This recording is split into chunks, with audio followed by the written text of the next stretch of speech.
What's going on, Internet? I'm Christopher Peterson. You're listening to Nerd EXP Gamecast. This week I'm hanging out with... Brooks. You can call me Military Veteran Gamer. And also... I'm Jeremy Parrish, and this is Glove World. Nah, just getting your hopes up. It's Alex. Each week, members of the blogging community get together and go through the gaming headlines to help you level up your game IQ. If you're a returning listener, thanks, we appreciate it. If it's your first time, oh boy, you're in for a treat. Going through our headlines, unfortunately, the first headline that came out of last week is a somber one. President of Nintendo, Iwata, president since 2002, did pass away at the age of 55, which is too young for anybody. I know that he did have some health problems that prevented him from attending some E3s, but I think for the most part this was a shocking occurrence felt across the gaming world. I definitely was taken aback by it, and kind of just touched by all the fan responses and attention, and just seeing how much Iwata and his love of gaming meant to the community. Nintendo has a very special place in a lot of people's hearts. Iwata being the president of that, and kind of shepherding them through the GameCube. He joined after the GameCube, but through the Wii U, being there for this past time, meant a lot to people. Alex, I know that you're definitely our Nintendo expert. How did you handle this, and what did this kind of mean to you? Well, when I first saw the news, I was sort of taken aback.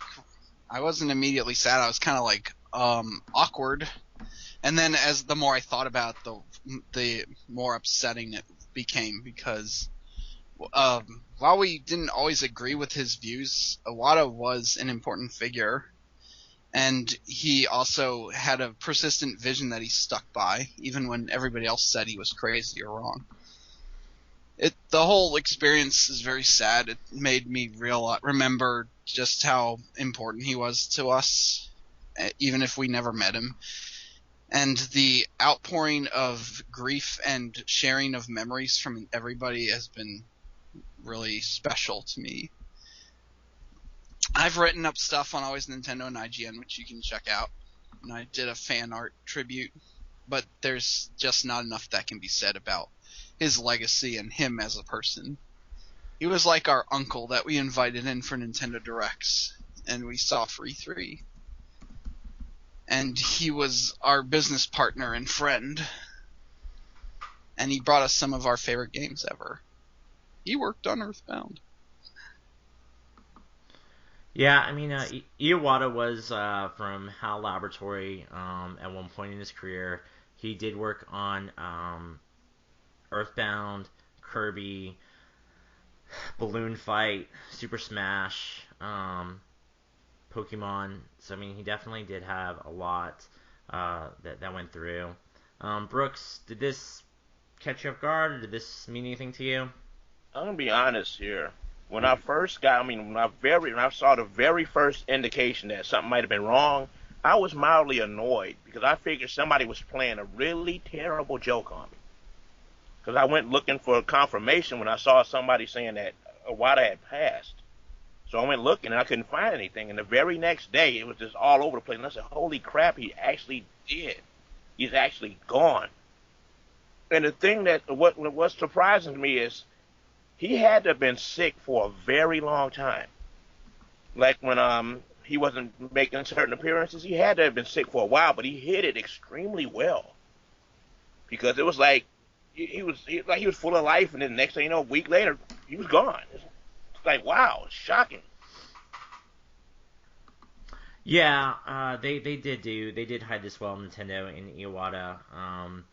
Just speaks to kind of some of the private life, and looking back upon it, I do wonder if this is one reason why we did have the Nintendo Directs as opposed to the press conferences, so that way Iwata could have the show and have a presence in a controlled environment, as opposed to being more susceptible to potential fan interaction and kind of press interaction, and if he happened to have a episode when he was supposed to be on stage that wouldn't necessarily coordinate well.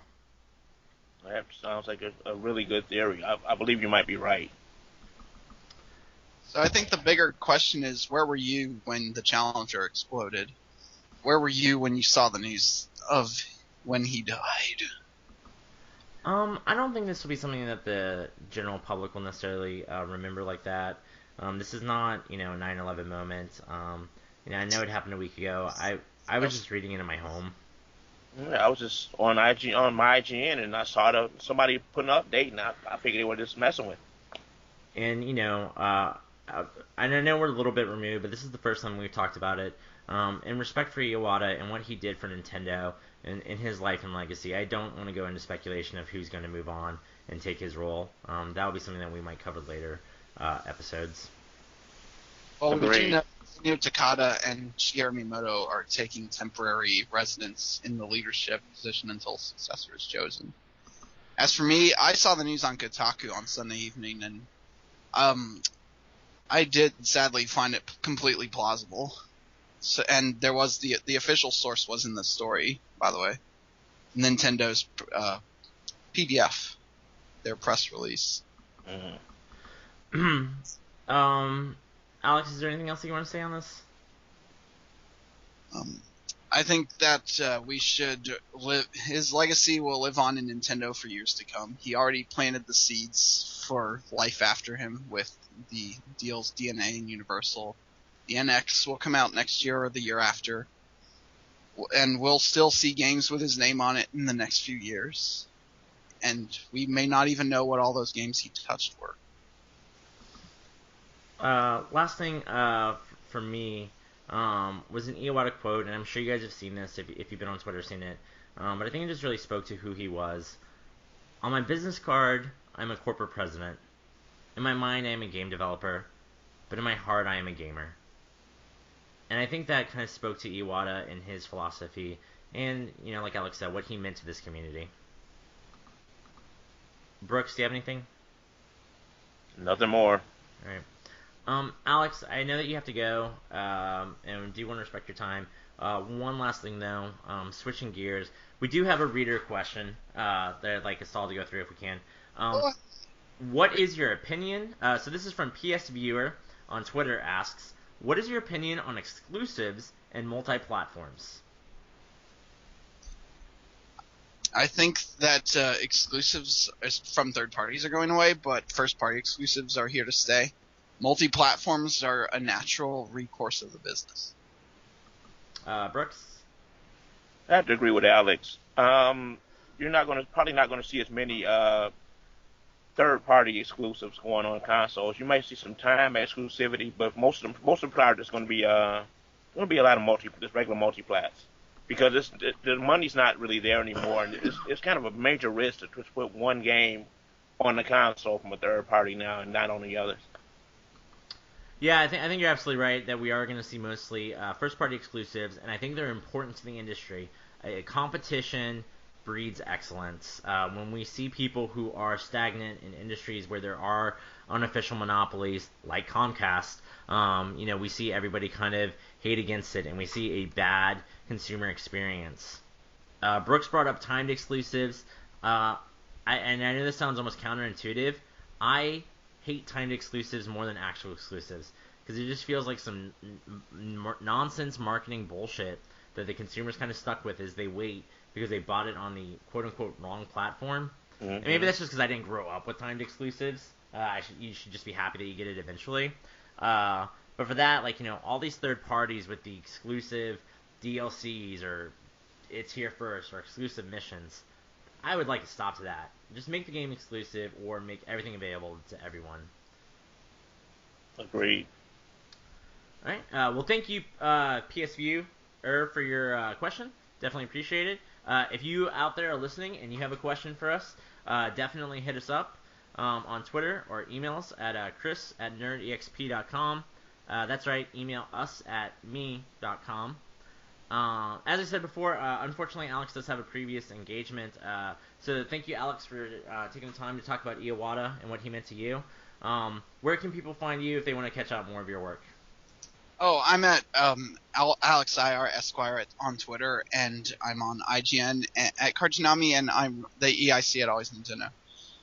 So All right. thanks again for having me for this brief interlude. Yeah, of course. Thank you, Alex, and hopefully we'll be with you longer next week. Sure. Good day. Take care. All right, Brooks. Going into the news, NPD sales for June 2015. NPD does calculate the top sales of the previous month for gaming. We don't necessarily get hard numbers.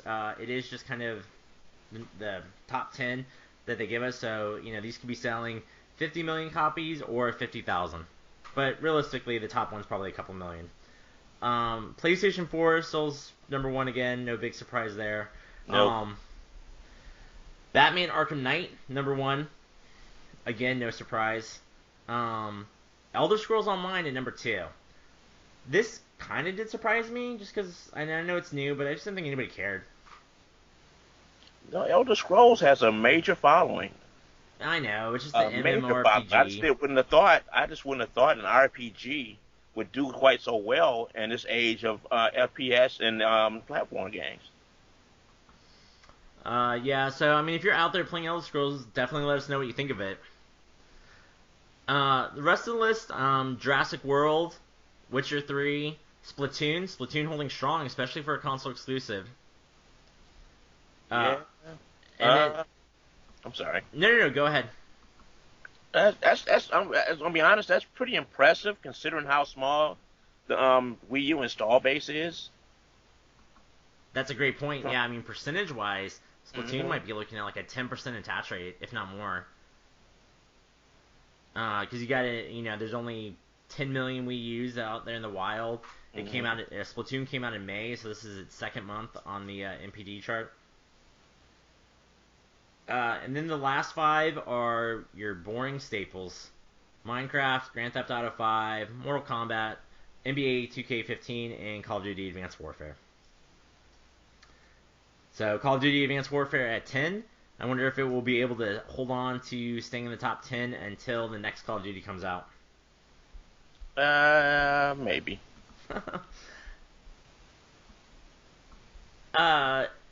Rovio announced Angry Birds 2. Nothing really known about the game. It's just more, quite frankly, feels like a concept. It is coming out on July 30th, so we will see more very soon. But, I mean, this is the first actual sequel to Angry Birds. I know they did have a lot of spin-offs. Yeah, about 15 in total. 15? Was it really that many? 15 spin-offs. Whew. Mhm. I don't want to try and name them all here, but I know we had like Star Wars, Transformers, Rio, Bad Piggies, which was not really Angry Birds, but so I mean that franchise is huge, and it's gonna keep really coming. popular. Yeah, you're going to Angry Birds movie. Have you heard that one? Yeah, so I mean, whatever. There's some plot there. I guess. I mean, a lot of these movies that are based off properties almost have nothing to do with the source material except for name and maybe characters. They don't necessarily like try and copy and paste the plot line. I mean, Resident Evil is so far from its game counterpart. That's pretty much all video. That's virtually every video game movie that's ever came out is pretty much the same way. Yeah. But yeah, I don't know what to think about that. They're also doing a Cut the Rope movie. Seriously? Yes, I mean. Oh dear God. I mean that feels like that feels like it's even a weaker potential plot than Angry Birds. Well, good luck. If it works, maybe filmmakers will try a little bit harder with video game properties. I mean, you're absolutely right, though. Good luck. Good luck to anybody out there creating. If you're out there listening and you're working on Angry Birds the movie, we, wish you no ill will. I'm sure it's very difficult, and you're putting your heart and you're trying to make the best product that you can. And it's easier for people to criticize, but you're definitely still out there creating art, and that takes a lot. it's still a risk. And I'm sure, people out there working on the Angry Birds movie, they weren't exactly super excited about it. But it's a job. It's a way to get your foot in the door. It's a way to move forward. It's a way to create a good resume.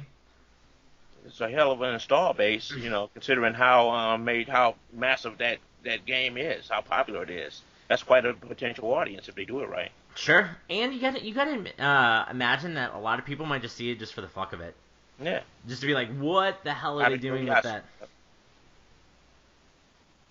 I don't know. I mean, they made a Minions movie. Yeah, that's getting somewhat mixed reviews.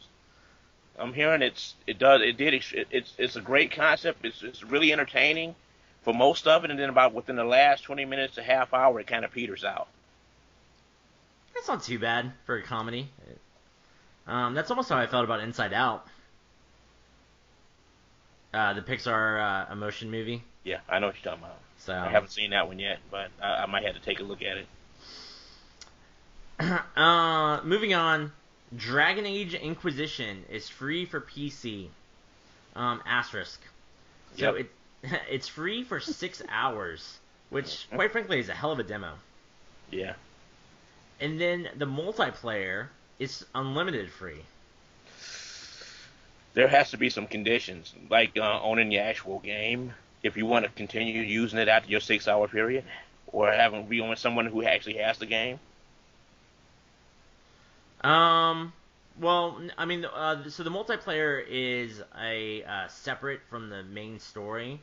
It's kind of, I don't want to say horde mode. It's almost like Diablo mode, like you and 3 other friends, like, explore a map and kill enemies and collect treasures and stuff. I only played it a couple times, so I might be slightly off on exactly what's involved in it. But it's from EA, so if you ever played like Mass Effect 3, there's packs that you can buy. So that's where they get you with the free multiplayer. They actually say there's some free multiplayer packs here as well. Yeah, you're absolutely right. I'm sorry. Yeah, so there's card packs that you can buy and unlock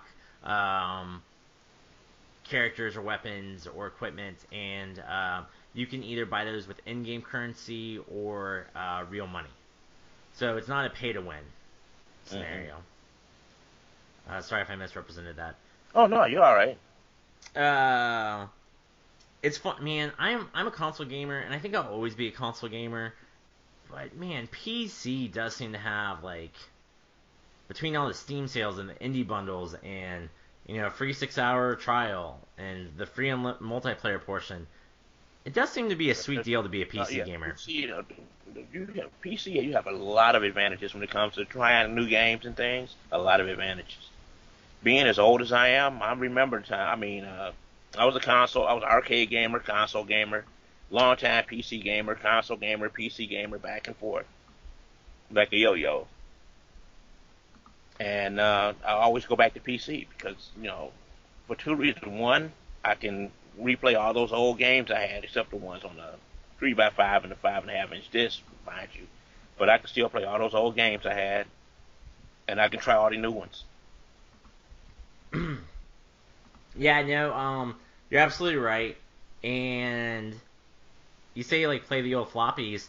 I don't know if you remember this game, but my wife was, like, obsessed with replaying Laura Bow. It's a kind of adventure game where you I've heard of it. Run around and, like, solve puzzles and a mystery. And we ended up downloading, like, a DOS emulator on her MacBook so that she could go ahead and play it.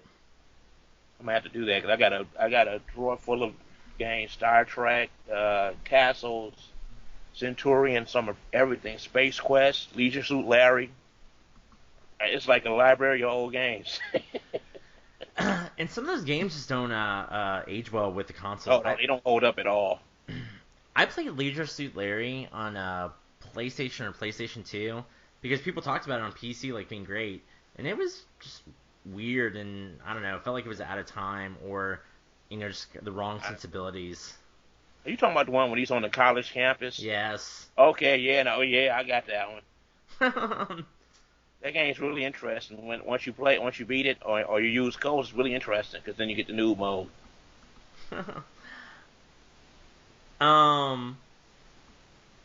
random announcement. This came out of nowhere as far as I was concerned. EA and Comcast are doing a game streaming service. It's in beta in select areas.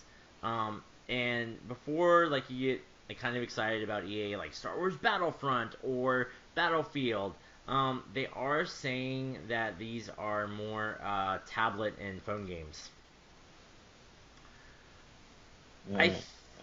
I'm kind of mixed on this. One, as I said before, Comcast is a terrible, evil company. If you're out there listening, Comcast, please don't shut off my internet. You're literally the only choice I have right now, but I still hate you. And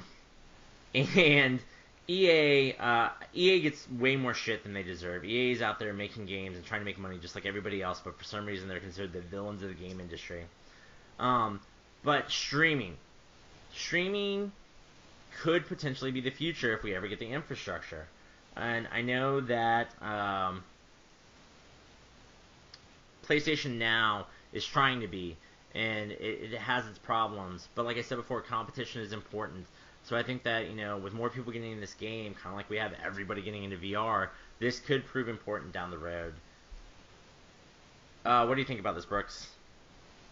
Hearing this news, this is something I've been trying to beat people over the head with for years. When it comes to like gaming and telecommunication companies, it's only a matter of time as technology advances and people look for entertainment in different places, they become multifunctional. These telecommunication companies start foraying into different things, like providing internet support from the phone to internet to cable television, et cetera, et cetera. Consoles are starting to do it now. Comcast is the first major telecommunication company to do this, and it's the wave of the future. I just hate the idea that they were the first ones to do it. Yeah, some of the games that they support are FIFA Soccer 13, Plants vs. Zombies, NBA Jam. So you are looking at kind of some mobile games, some real games worth playing. But it is it's the first stepping stone. I tell you what, EA has one. I mean, considering all the way back to like the 16-bit era, EA has an impressive library of games. If they can get that seriously up and running for a reasonable price, this wouldn't be all that bad a service.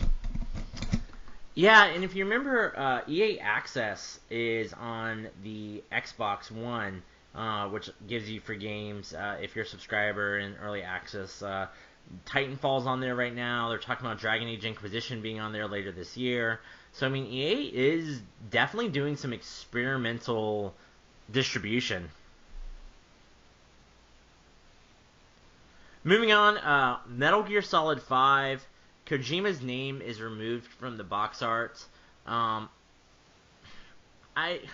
don't pay enough attention, and I know Kojima is kind of a big name in game. Kojima is a big name in game development, and this is his baby. But I don't know, and I know that they broke up, but nobody else has their name on it. You don't play Uncharted, and it doesn't say a Neil Druckmann or an Amy Henberg game, and you don't play Assassin's Creed, and I don't even know who makes it. It doesn't say, a Chris Peterson game. So, yes, I know that Hideo Kojima had a precedent, but this is just putting it more in line with everybody else in the industry. True, but when you consider just how much of our major gaming experiences are attributed to Kojima, like Metal Gear Solid, Silent Hill, this guy was everywhere, man, as far as some of the major games. No, you're absolutely right. I'm curious to know what's going on between his studio and Konami that's creating this conflict.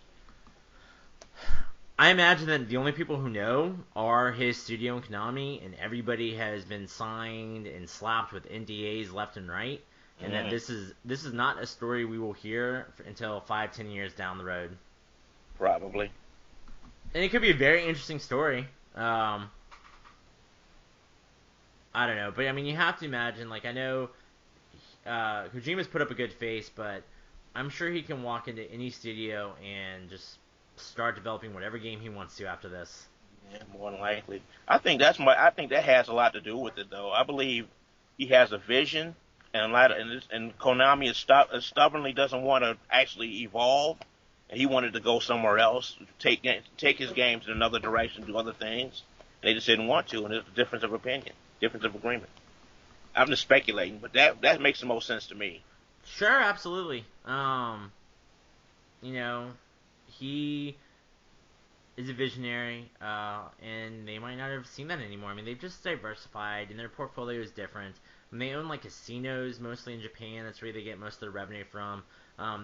We've touched on this before. They're not the powerhouse they were in the NES era. No. So, No, yeah, development games like places like Europe and Western games are killing them. As far as a lot of these Japanese studios, they're killing them. Europe, United States, all over France, they're demolishing them. And it's not so much that their games are bad; it's just that gaming is taste and gaming are evolving, and they're just not keeping up with it. yeah, that's very true. And I don't know. I almost, and I know I'm gonna get crucified for this. I almost want to say that applies to Kojima. I don't feel like Metal Gear Solid has kept up with modern gaming.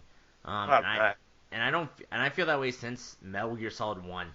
Like even Metal Gear Solid 2, 3, 4 were all bloated and too cinematic and just too cumbersome of a story. Moving on to kind of non-news, but Marvel says that they're still interested in console games. Coming out of Comic-Con, Mike Jones, producer, was asked about what their console games would say, and he was very practiced and PR about it and said, "We're very much focused on what our console strategy will be for the future. Obviously, console games take a lot longer to incubate, so it will be a slower process for us. We are we are very much taking a controlled, less is more, quality-focused, developer-focused strategy." So, I mean, he said everything right, but he basically said nothing. Well, Marvel has had a really hit or miss reputation when it comes to console gaming and computer gaming. They've had some really great gems, and they've had some real turkeys. I mean, from the 16-bit era all the way up to now, they've had some great games, and they have movie tie-ins, some everything, and they were just ass garbage, for lack of better words. Some of the best stuff they've had recently was like from PlayStation 2 generation, the Ultimate Alliance games, and like this Disney Infinity thing. That's about the best they've done so far. I mean, most of their stuff has been garbage otherwise. Yeah, I mean, you're right. They have not had a Batman Arkham moment. No. All their stuff has been fan-driven, and even the stuff that I would say that I like, Ultimate Spider-Man, the Wolverine Origins game was actually surprisingly good. X-Men Legends, Ultimate Alliance. They're good games for a licensed game. Yeah. If they weren't licensed, I probably never would have played them, if I'm being honest with myself.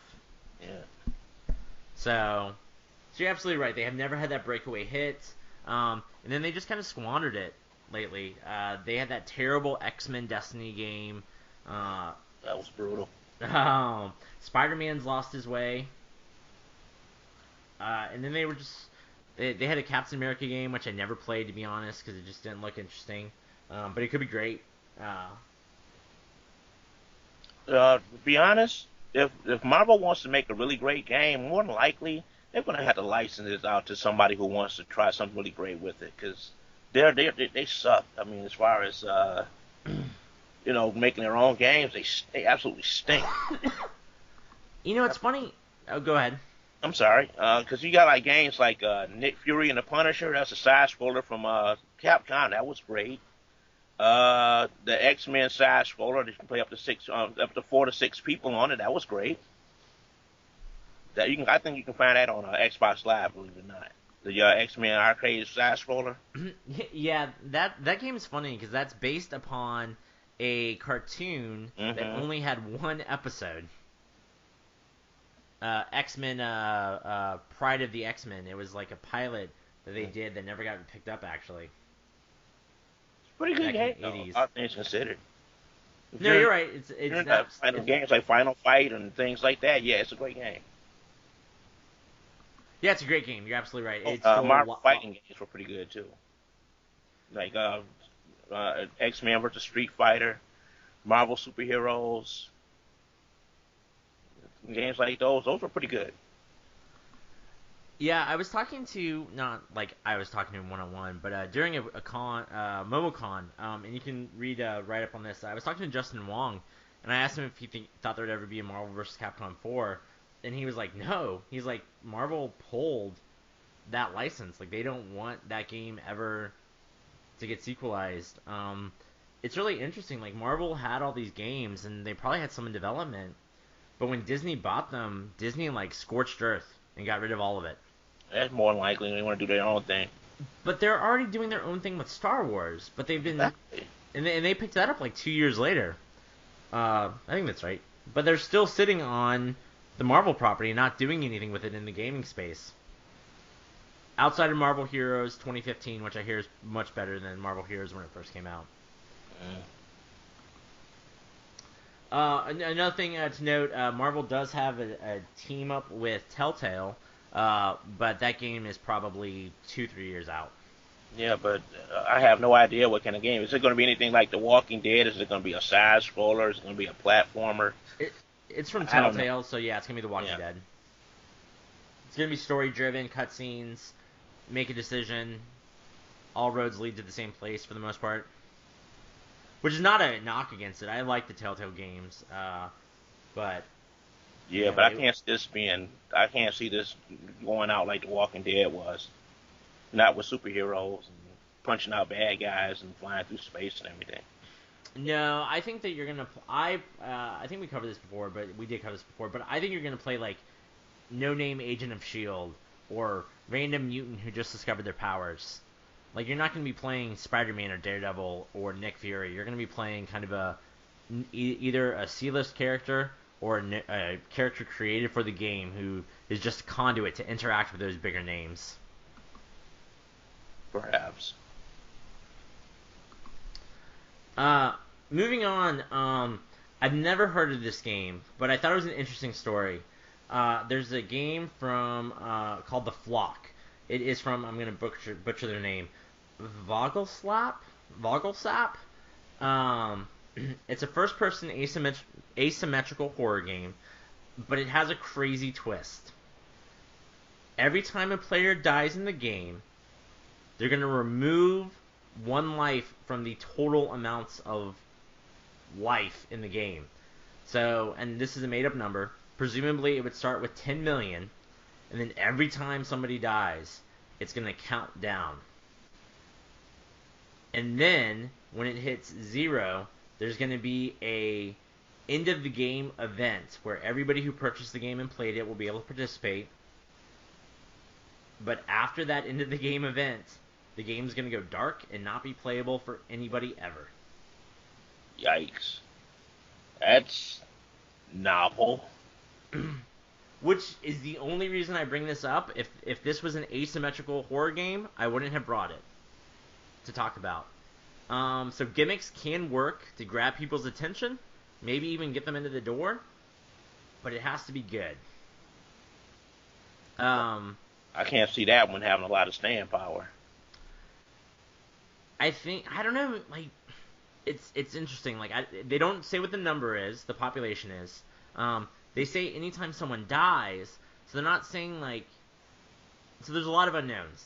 So I guess I'm making this up because they also don't say this. So let's say you buy the game for $10. Can I die 100? It sounds like I could die 100 times and you can die 10. But once that counter hits 0, that's when we have the end game event, whatever that happens to be. And then after that, the game's over. So it's not like you have to pay per life, I assume. But you could, like, be with that one player who, for some reason, really wants to hit that counter down to 0, so you're just constantly killing yourself. Which, you gotta assume there will be some people out there doing that. No, it sounds like an interesting game. I just don't see the idea. I can see if it's something it's something that's temporary, you can go into and experience. I just can't see buying a disc and a game that just disappears and you can never use it again. Yeah, so I mean that's a great point. This is a PC game. Okay. It is an indie game, so I am imagining this will be more of a Steam and less of a PC. They do not mention cost, so it is very possible this will be a smaller cost game because of its finite. I mean, every other game you buy, you have in theory for infinity, so Yeah. that has to make this game worth less. Um, so When you yeah, think just an interesting concept. Um, when you think about it though, that might be something when you consider it something that you can only play for a limited time and then just go on forever. That might be a hook to get a whole lot of people to want to try it. Absolutely. And I mean, like Peter Moynihan had that whole like weird puzzle game that people were playing to like that once you unlocked the mysteries of, you'd help him develop his next game. And so I don't know, there is something to be said for these experimental social interactive games. Good luck to the creators of The Flock. I hope that this works out. I hope that anybody who ends up picking it up does end up enjoying it. Um, Another piece of news, another EA news story. Jade Raymond, you might not know the name, but you know her work. She's the co-creator of Assassin's Creed. Has founded a new studio for EA called Motive, whatever. It will be working on Visceral's Star Wars title. So that means that she's working with Amy Hennig, who left Uncharted. Well, depending on what story you believe, but no longer works with Naughty Dog and is developing the game. So if the studio is just now being founded, who knows how far this game is? But I think that this sounds great. It sounds like what they're working on will be Star Wars 1313, if you remember that, which is kind of the Uncharted Star Wars, which is the bounty hunter universe of Star Wars. No Jedi, no lightsabers, kind of just more foot soldiers. So it'll be really interesting to see what they end up creating. What are your thoughts on this, Brooks? I tell you, this is one hell of a brain trust to be starting a new studio. I mean, this they can do something really. I mean, these names are these female developers. These names are very impressive. I mean, these are people everybody knows for the most part, and they've worked on some hellaciously great games before they got here. So this is kind of exciting. I'm just looking forward to see what they're going to do, because this goes a long way to giving female developers a voice, to let them to show people what they're capable of by running their own studio. Yeah, I mean, Amy and Jade have proven themselves great. I love Uncharted. It's one of my favorite series. Ubisoft's a great series as well. I also enjoyed it. I played everyone up until Unity. So good for them. I don't think that EA did this because they're women. I think they Oh did no, it because no doubt. But it's just the implication is because a lot of us, well, a lot of not us, but a lot of us as gamers have been saying, well, if women want certain things, they should make their own studios. They should do X, Y, Z. And now we have an opportunity to see these women throw down and make some kick-ass games and shut the hell up shut these critics up. No, I think this will be great. And I mean, working on Star Wars is a great property for them. So it's going to sell a couple million cases regardless. It will sell a couple million cases, and I hope it's good. Obviously, we don't know what it is yet. No question. I'm hoping it's good too. So congratulations to Jade and Amy. We're on a first name basis. And good luck with development. The eyes of the world will be watching, for sure. Last piece of news. One Reddit user lives the dream. So Cosmo founded the Destiny subreddit, which I guess just means he created it first, because, I mean, it's bound to happen eventually. And he was a moderator on, an administrator, part of the community, in there day in, day out, working alongside and making that, kind of cultivating the audience. And Bungie took notice, and when they needed a new community manager. On top of the one they already have, they hired Cosmo. That was kind of his unofficial internship and resume to prove that he was a strong member of the community.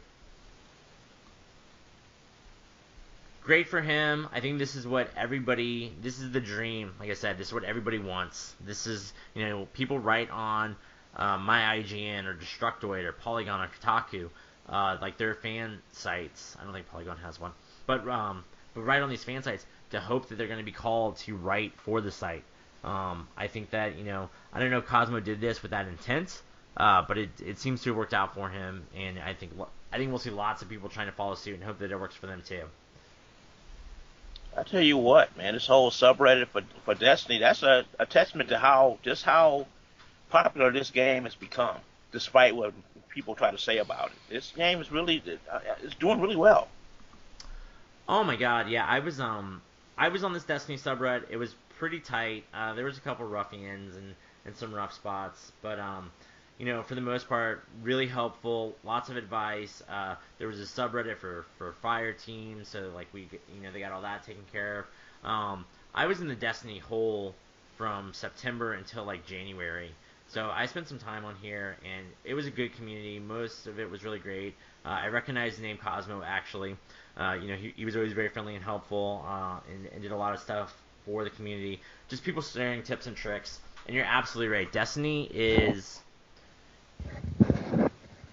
the most fun you'll ever have with a mediocre game. That's a hell of a way to break it down. It's just, it has its pitfalls. Story, matchmaking, loading, the kind of the forced, the lack of matchmaking in certain spots. The kind of the level curve that you have to go through, the weird currencies. But man, when you start playing and you get on that treadmill, that loot treadmill, and you're like, oh, I got to make sure I get my dailies done. I got to make sure I get my weeklies done.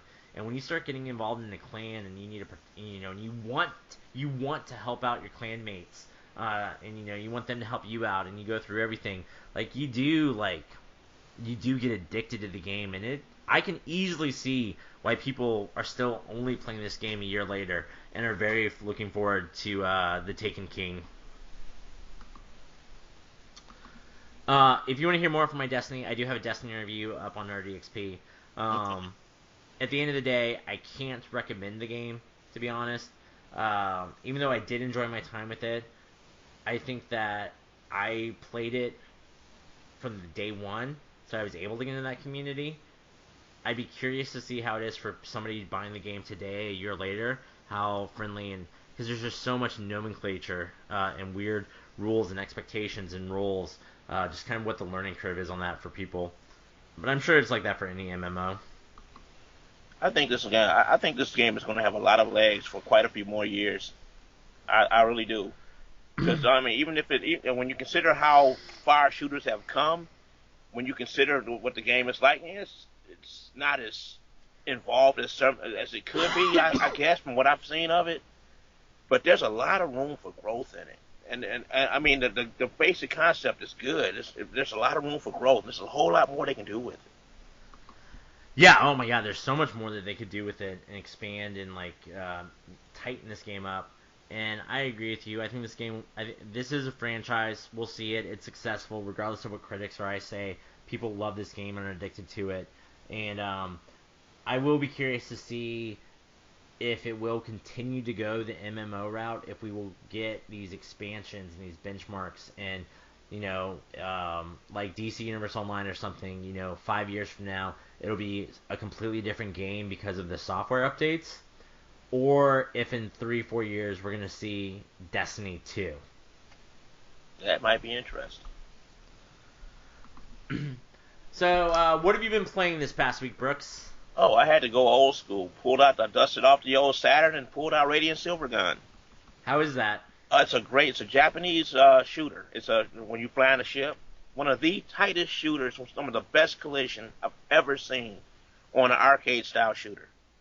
I mean, it's wonderful. I mean, if you die 99.9% of the time, it's your fault. I mean, that's always more reasonable and easier to swallow. Great game. Great game. If you believe it or not, I believe it's available on Xbox Live right now too. All right. So anything else that you've been playing? No, that's it. I mean, that's just how good that game is. It's two modes: it's arcade mode and there's Saturn mode.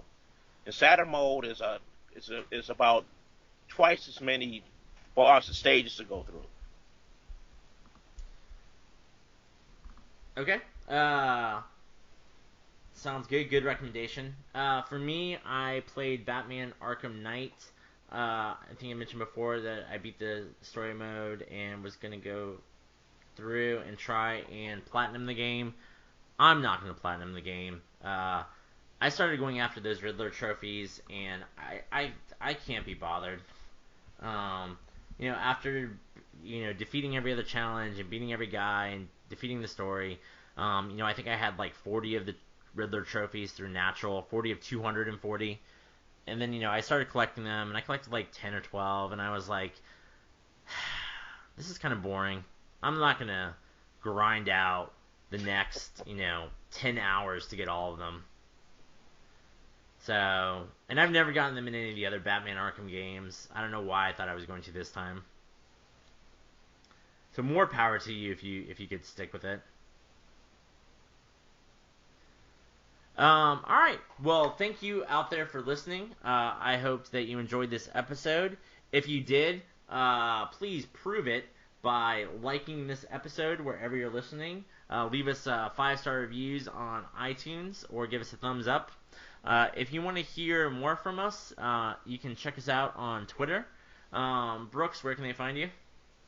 You can find me on IGN as Military Veteran Gamer, or you can hit me up on Twitter. I actually do go there at Navy MVG. That sounds great. I'm Christopher Peterson. I'm NerdyXP on Twitter. You can check out nerdyxp.com for features and reviews, or IGN if you are there, my IGN. And I do another podcast, so wherever you're listening to this, if you wanted to know more about what I thought about movies or TV, and also have a different cast, check out the kind of sister podcast, Nerdy XP Cinecast. Well, thank you, Brooks. You're quite welcome. And thank you out there for listening. I hope that you enjoyed this week's episode, and that we were able to help you with your gaming IQ. Level up, friends.